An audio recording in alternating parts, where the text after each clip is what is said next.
جس M Q M پہ تم آج قابض ہوئے ہو، جس کے نام پر، جس کے نشان پر، یہ کس نے دیا تھا؟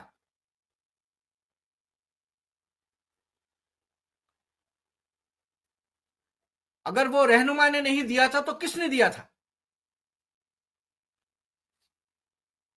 بغیرت انسان، تم تو اس وقت شاید سیاست میں پیدا بھی نہیں ہوئے تھے جب الطاف بھائی نے اس تحریک کی بنیاد رکھی، قوم کی بنیاد رکھی، اس قوم کی بنیاد رکھی جو قوم تھی ہی نہیں، اس قوم کو بنایا۔ قوم نہیں تھی مہاجر قوم بنایا الطاف بھائی نے۔ بغیر تو تم نے تو تباہ کیا ہے۔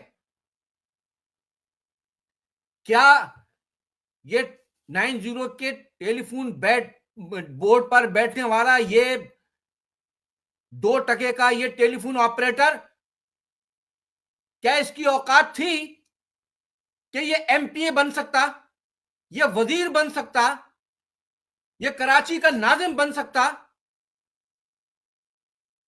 یہ سینیٹر بن سکتا؟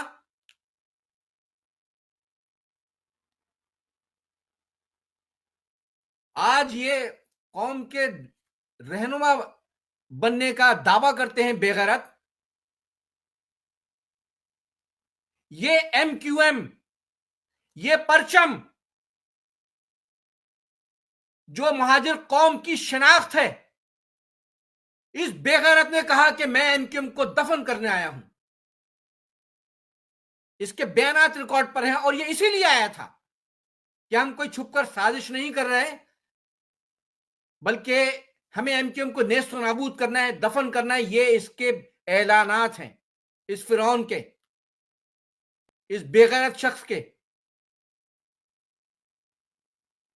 جس نے فوج کے بنائے ہوئے منصوبے کے تحت فاروق ستار کے ساتھ مل کے یہ پریس کانفرنس کی کہ ایم کیو ایم کا نام ختم کیا جائے گا، ایم کیو ایم کے پرچم کو ختم کیا جائے گا، اس کے منشور کو ختم کیا جائے گا، اس کے نشان کو ختم کیا جائے گا۔